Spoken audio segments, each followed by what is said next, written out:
Hello বন্ধুরা, আসসালামু আলাইকুম। Welcome back to my channel.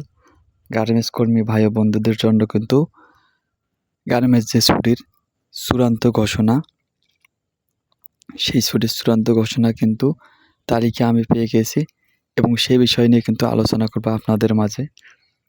এবং সেই সাথে জানাচ্ছি, যারা গার্মেন্টস কর্মী ভাই বোনেরা আছেন, ঈদে বাড়িতে যাবেন, সুন্দরভাবে ধীরে সুস্থে যাবেন, কারণ জীবনের চেয়ে কিন্তু সময়ের মূল্য অনেক বেশি। এবং সবাইকে জানাচ্ছি ঈদের অগ্রিম শুভেচ্ছা, ঈদ মোবারক। চলুন বেশ কথা না বেশ শুরু করি। গার্মেন্টস ফ্যাক্টরিগুলো কিন্তু যদিও সরকার অন্তর্বর্তীকালীন সরকার ঘোষণা দিয়েছিল যে সরকারি ছুটি 5 দিন, কিন্তু কোনো গার্মেন্টসেই কিন্তু 5 দিন ছুটি হয়নি। বাংলাদেশের বেশিরভাগ ফ্যাক্টরিগুলোই কিন্তু 3 দিন করে ছুটি দিয়েছে। কোথাও কিন্তু কোনো ফ্যাক্টরি 5 দিন ছুটি দেয়নি।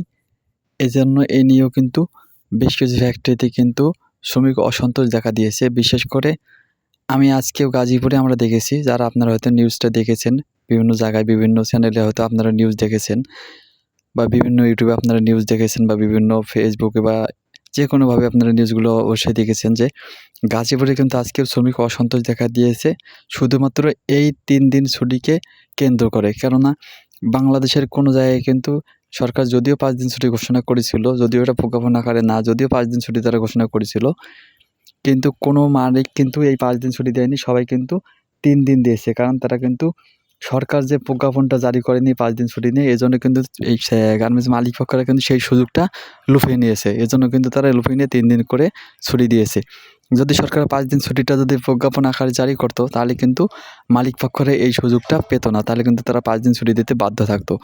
সরকার এই প্রজ্ঞাপনটা জারি না করার কারণে কিন্তু মালিক পক্ষরা এই সুযোগটা লুফিয়ে নিয়ে কিন্তু 3 দিন করে ছুটি দিয়েছে সমস্ত গার্মেন্টস। এই নিয়ে কিন্তু গাজীপুরের শ্রমিক অসন্তোষ দেখা দিয়েছে। যদিও এটা আমরা আশা বা কাম্য কোনোটাই করিনি।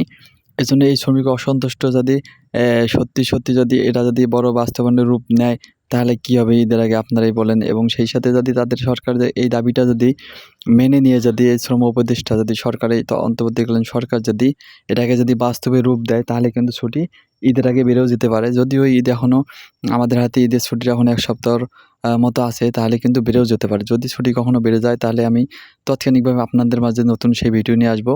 এবং সেই ভিডিও সবার আগে পেতে কিন্তু অবশ্যই আমার চ্যানেলটি সাবস্ক্রাইব করে বেল আইকনটি বাজিয়ে দিয়ে আমার পাশে থাকবেন। এবং সেই সাথে যদি আমার ভিডিওগুলো আপনাদের ভালো লেগে থাকে, তাহলে অবশ্যই একটা লাইক দিবেন। কেননা আপনাদের একটা লাইক, একটা ভালোবাসা, একটা শেয়ারে কিন্তু একটা সাবস্ক্রাইব কিন্তু আমার নিত্য নতুন ভিডিও বানাতে কিন্তু অনুপ্রেরণা যোগায়। সে পর্যন্ত সবাই ভালো থাকবেন, সুস্থ থাকবেন এবং সবাইকে ঈদের অগ্রিম শুভেচ্ছা জানিয়ে আমি বিদায় নিচ্ছি। দেখে শুনে সবাই বাড়িতে যাবেন, কারণ না সময়ের চেয়ে জীবনের মূল্য অনেক বেশি। সবাইকে ঈদের শুভেচ্ছা, ঈদ মোবারক।